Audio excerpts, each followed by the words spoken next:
ఒక మనిషిలో ఆదరణ కావాలంటే ఏం కావాలి? నిజంగా ఆదరణ పొందాలంటే ఒక మనిషి అసలు లోపల లోతుల్లో ఆదరణ పొందాలంటే ఏం కావాలి? నేను ఆ వచనం మళ్ళీ చదువుతాను. వారు ప్రేమ యందు అతుకబడి సంపూర్ణ గ్రహింపు యొక్క సకలైశ్వర్యం కలిగిన వారై దేవుని మర్మమై ఉన్న క్రీస్తును స్పష్టముగా తెలుసుకున్న వారై ఆదరణ పొందవలనని వాళ్ళందరి కోసం పోరాడుతున్నారు. ఇప్పుడు ఆదరణ కావాలంటే ఏం చేయాలి? ప్రేమలో అతుకబడాలి.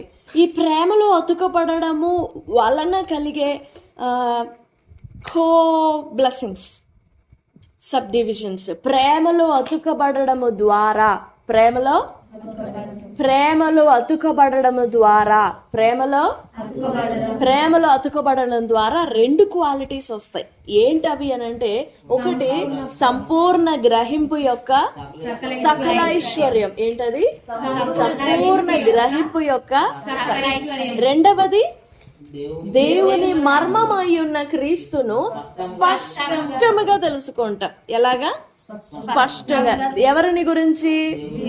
దేవుని మర్మమై ఉన్న క్రీస్తుని గురించి స్పష్టంగా తెలుసుకుంటాం. ఇదంతా ఎప్పుడు జరుగుతుంది? ప్రేమ యందు అతుకబడి. దాని వలన ఏం జరుగుతుంది? ఆదరణ కలుగుతుంది కదా.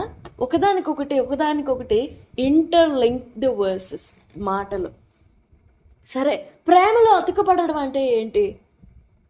ఆ మాట కొంచెం అచ్చ తెలుగులో ఆలోచించండి.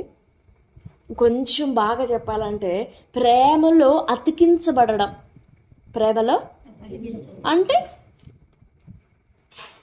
ప్రేమలో అతికించబడడం. ప్రేమలో ఎలాగా?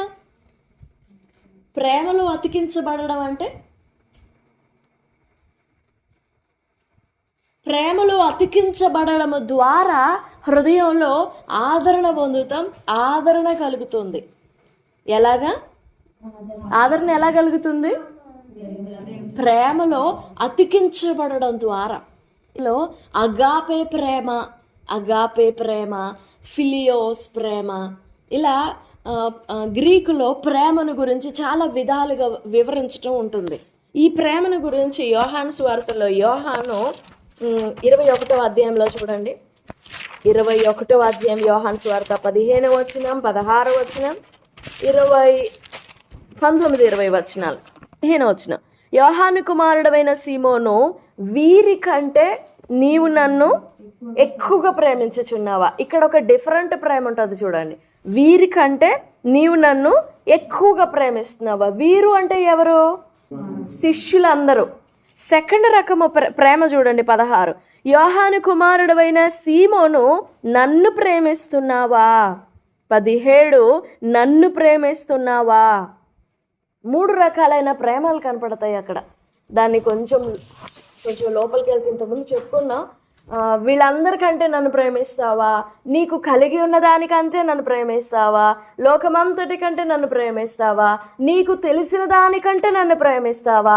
నేను ఆశపడేటట్లుగా నీవు నన్ను ప్రేమిస్తావు. ప్రేమలో చాలా రకాలు ఉన్నాయి. మనకి తోచినట్లుగా ప్రేమిస్తాం, మనకు చేతనైనంత వరకు ప్రేమిస్తాం, మనకి సాధ్యమైనంత వరకు ప్రేమిస్తాం. కానీ మనం ఏ వ్యక్తినైతే ప్రేమిస్తున్నామో ఆ వ్యక్తి మన నుండి ఒక విధమైన ప్రేమ కోరుకుంటాడు. ఆ వ్యక్తి మన నుండి ఒక విధమైన, ఇలా ప్రేమిస్తే బాగుండు, ఇలా చేస్తే బాగుండు అనే వాళ్ళు ఆశపడుతుంటారు. మనం ప్రేమిస్తూనే ఉంటాం, తప్పేముండదు, లోపమేముండదు. కానీ మనం ప్రేమిస్తూనే ఉంటాం. అయితే ఆ మనిషి ఆశపడతాడే, ఆ ఆశపడే లెవెల్కి చేరడమే సంపూర్ణం. ఒక వ్యక్తిని మనం ప్రేమించినప్పుడు మనకి తోచినట్లుగా, మనకు అర్థమైనట్లు ప్రేమిస్తాం. ఎలా? అర్థమైనట్లు, ఎలా ప్రేమించడం చేత అవుతుందో ప్రేమిస్తాం. రెండవది, మన సామర్థ్యం మేరకు, చేతనైనంత వరకు, ఎంతవరకు అంతే లిమిట్స్ పెట్టేసుకుంటాం, బౌండరీస్ ఉంటాయి. ఈ ప్రేమలో ప్రేమిస్తాం, లోపం ఉండదు, తప్పు కనపడదు, భేదం కనపడదు, ప్రేమిస్తాం. కానీ మనం ఒక బౌండరీ వేసేసుకుంటాం. ఇంకెంతవరకే, దానికి మించి 1 ఇంచు కూడా ముందుకు కదలం. ఒకవేళ ఇంచు కదలాల్సి వచ్చింది అనుకో, విల్ బి ఆన్ మ్యూట్లో వెళ్ళిపోతాం, ఇక మాట్లాడడం అసలు ఇంకా కనెక్షన్స్ బ్రేక్ చేస్తాం అనమాట, మ్యూట్ అయిపోతాం. ప్రేమ అయితే కొనసాగుతూనే ఉంటుంది కానీ వారికి మనము ప్రతిస్పందించం, వారిని మనము కనెక్ట్ అవ్వము. ప్రేమ ఉంటుంది కానీ ఇంకొక బౌండరీస్ ఉంటాయి అంతే, దాన్ని మించి ఆ లెవెల్ క్రాస్ చేసి వెళ్ళలే. బౌండరీస్ ప్రేమ అది. మూడోది ఏంటంటే, మనం ప్రేమించినప్పుడు, మన ప్రేమ ఆ వ్యక్తి పొందుతున్నప్పుడు, మన ప్రేమ ఆ వ్యక్తి అనుభవిస్తున్నప్పుడు ఆ మనిషికి కూడా కొన్ని ఆశలు ఉంటాయిగా. మన ప్రేమను అనుభవించుకొలది ఆ వ్యక్తికి కూడా కొన్ని పరిధులు ఉంటాయిగా, కొన్ని ఆశపడతారు కదా, నన్ను ఇలా ప్రేమిస్తే బాగుండు.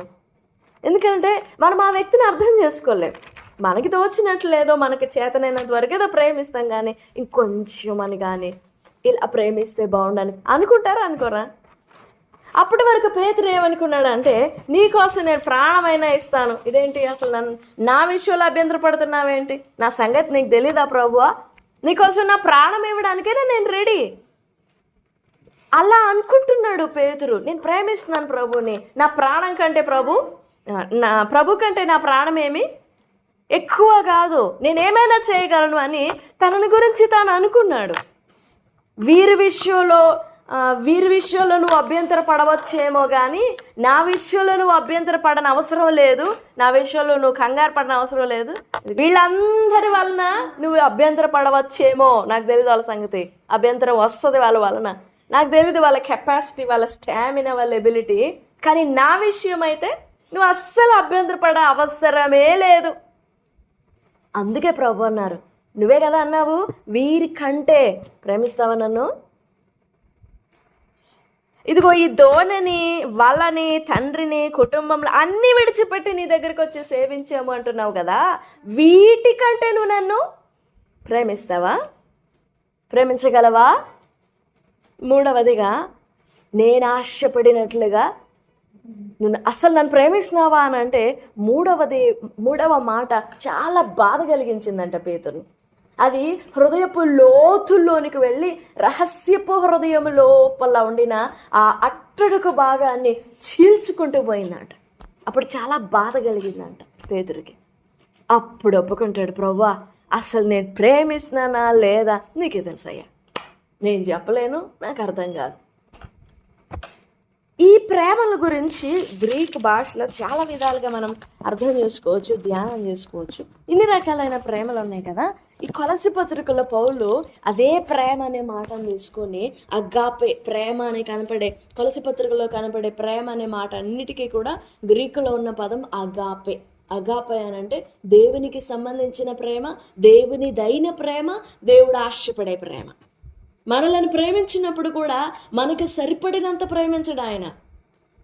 మనం ఎంత అనుకుంటాం, ఈరోజు అన్నం పెడితే చాలే, ఈరోజు కంటి నిండా నిద్ర, కడుపు నిండా ఆహారం దొరికితే చాలే అనుకుంటాం. అంటే మన పరిధి అలాగుంటుంది, మన లిమిట్ అలాగుంటుంది.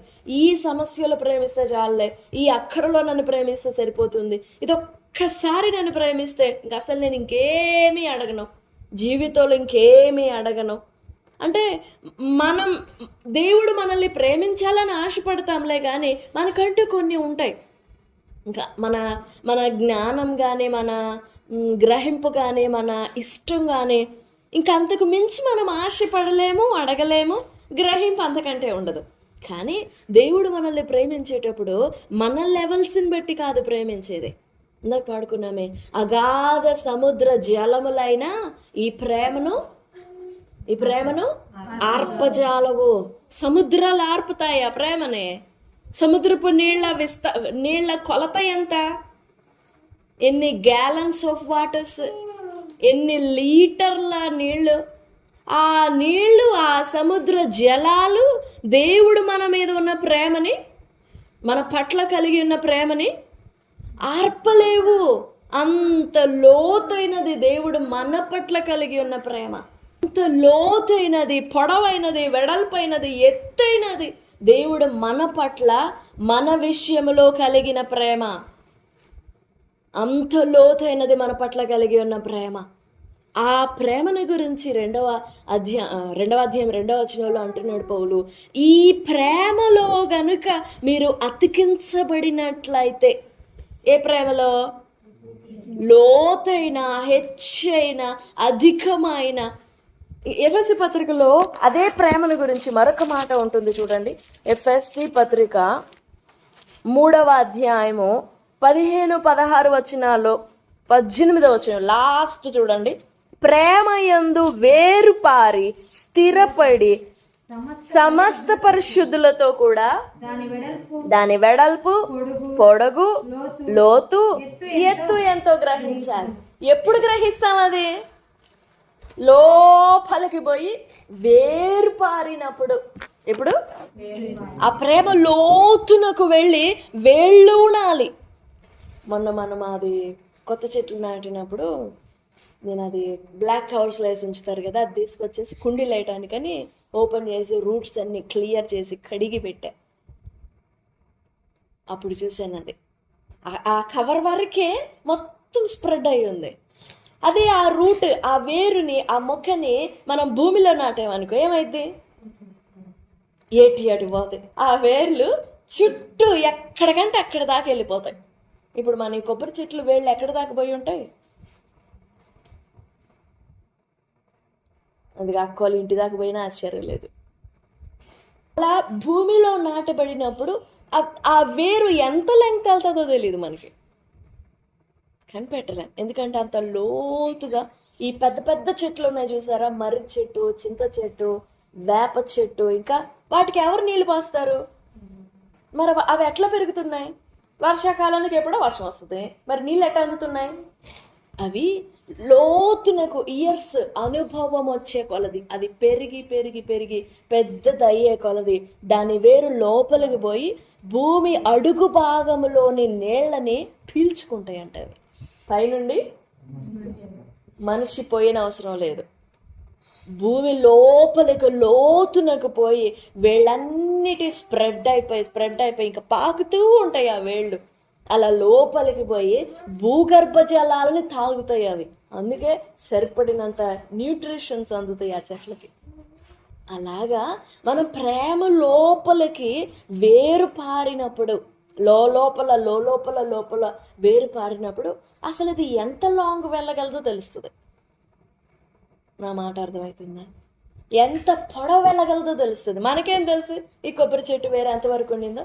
ఆ వేరుకు తెలుస్తుంది కదా, ఎంత లోపలికి పోతుందో, ఎంత పొడవు పోతుందో, ఎంత వెడల్పుగా ఉండిందో మనకు తెలియదు, కానీ ఆ వేరుకు తెలుస్తుంది. మనము వేరు పారాలి ప్రేమలో. అప్పుడు ఇంకా అసలు ఎవరు కదలొచ్చలేరు, దాన్ని స్థిరపడతాం. ఎలా స్థిరపడతాం? లోపల వేరు పారినప్పుడే స్థిరపడేది, వేరు పారకపోతే స్థిరత్వం ఉండదు. పౌలు అంటాడు, ఇలా వేరు పారి ఒకవేళ మీరు ఏదన్నా జీవితంలో ఈ భూమి మీద మట్టి మనుషులంగా ఉన్నాం కాబట్టి, మనిషి మాంసం శరీరంతో ఉన్నాం కాబట్టి వస్తాయి శ్రమలు, వస్తాయి ఆటుపోట్లు, వస్తాయి దెబ్బలు, వస్తాయి ఓటమిలు, వస్తాయి అవమానాలు, వస్తాయి అజ్ఞానము కూడా కనపడుతుంది మనలో. దేవుని విషయంలో లోబడుతూనే ఉంటాం, కానీ పర్ఫెక్ట్గా ఉండడం వీలు పడదు. ఒక్కొక్కసారి మనం దారి తొలుగుతూ ఉంటాం, తప్పుతూ ఉంటాం, క్రమం తప్పుతూ ఉంటాం. కానీ మనము ఒకసారి దేవుని ప్రేమను జ్ఞాపకం చేసుకుంటే ఆ ప్రేమ మనల్ని అట్లా అతికిస్తుంది, విరిగిపోయినా కానీ అట్లా అంటిస్తుంది. 16వ అధ్యాయంలో అబ్రహాం చాలా మార్గం తొలిగాడు. నిన్న రాత్రి చెప్పుకున్న మాట ఏంటంటే, శారా దేవుడు ఒక స్ట్రైట్ రూట్ కలిగి ఉన్నాడు. దేవుడు అబ్రహాము భవిష్యత్తు కోసం, అబ్రహాం శారాల జీవితంలో ఒక స్ట్రైట్ రూట్ కలిగి ఉంటే, శారా ఏం చేసిందంటే 16వ అధ్యాయంలో ఈ స్ట్రైట్ రూట్ కాదు, మనం సైడ్ తిరుగుదామని చెప్పేసి పక్కకి తొవ్వి పక్క నుంచి తెచ్చుకొని పోయింది అబ్రహాముని. ఎలాగా? అది వేరొక లేవికాండం 10వ అధ్యాయము 2వ వచనంలో ఉంటుంది, నాదాబు అబీహులు దేవుడు నిర్ణయించిన అగ్ని కాకుండా వేరొక అగ్ని తీసుకొచ్చారు అని ఉంటుంది. అలా శారా కూడా వేరొక మార్గం తెరిచింది, వేరొక భక్తి తీసుకొచ్చింది, వేరో విశ్వాసం తీసుకొచ్చింది, అసలు వేరొక జీవితం స్టార్ట్ చేసింది ఆ గుడారంలో. అంతవరకు ఒక్క కుటుంబమే, అంతవరకు ఒక్క భార్య ఆ ఇంటిలో, ఒక స్త్రీయే ఆ ఇంటిలో, ఒక యజమానురాలే ఆ ఇంటిలో. కానీ ఇప్పుడు శారా ఏం చేసింది? వేరొక దాన్ని తెరిచేసింది. అయితే 17వ అధ్యాయంలో దేవుడు వచ్చేసి, ఈవెందో నా సన్నిధిలో నువ్వు నిందారహితంగా నడువు, అయినా పర్వాలేదు, I will take care of it అని అంటే, ఆ వేరొక మార్గం చీలిపోయింది చూసారా? ఇప్పుడు ఈ స్ట్రైట్ మార్గంలోకి వెళ్లకుండా అది స్టాప్ అయిపోయింది. ఈ సైడ్ మార్గం ఓపెన్ అయిపోయింది. ఈ పక్కదారి వేరొక మార్గం ఓపెన్ అయిపోయింది. అయితే దేవుడు వచ్చి 17వ అధ్యాయంలో వాళ్ళకి ప్రత్యక్షత ఇచ్చి, అలా కాదు, నేను ఆ మార్గంలోనే నిన్ను తీసుకెళ్తాను. నీ భార్య శారాయి అనబడదు, ఏమనబడుతుంది? శారా అనబడుతుంది. నీ పేరు అబ్రాహాము కాదు, నీ పేరు ఏమనబడుతుంది? అబ్రాహాము. నా మాట విను, నా నిబంధనలో నిలిచిడు, నేను నీతో నా నిబంధన స్థిరపరుస్తానంటే, సరే ఈ దారి వదిలిపెట్టేసి 14 ఏళ్ల జీవితం కనపడుతుంది. 14 ఏండ్లు హాగరు ఆ ఇంటిలో అధికారపూర్వకంగా జీవించింది. 14 ఏండ్లు ఆ ఇల్లంతటిలో 318 మంది పనివారు కలిగిన అదొక ఊరు. అబ్రహాం క్రింద ఉన్న పని వాళ్ళు అందరు కలిపితే ఒక ఊరు అయిపోతుంది. ఈ ఊరంతటికి ఇష్మాయేలే వారసుడు అనే పిలుపు, అనే పేరు.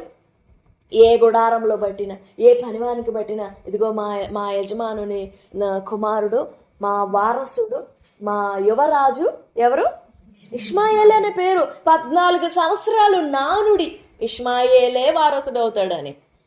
అయితే దేవుడు అన్నాడు, no no no no no, ఈ స్ట్రైట్ మార్గంలో నువ్వు వెళ్ళాలి, నేను అక్కడికే నడిపిస్తాను నిన్ను అని అంటే, అబ్రహాం విశ్వసించాడు. ఓకే దేవా, నిందారహితంగా నడవాలి నువ్వు అని అంటే, నేలను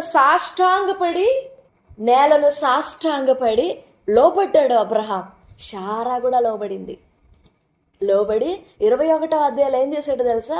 ఇక్కడ శారానే కదా అసలు మెయిన్ రూట్ నుంచి పక్క దారికి తీసుకెళ్ళింది. ఈ దారిని అట్లా చీల్చేపిచ్చేశాడు. అంతవరకు ఈ వేరొక దారి అంటుకట్టబడి ఉంది, అబ్రహాంతోనే కలిసి ఉంది. ఈ గుడారంలోనే ఉన్నారు హాగర్తో పాటు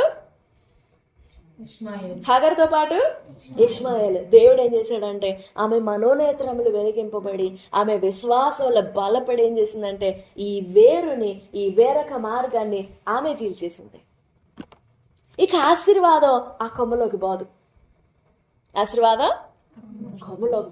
స్ట్రైట్గా వెళ్తాడు. విరిగిపోయింది, చీల్చబడింది, వేరొకటిగా వెళ్ళిపోయింది.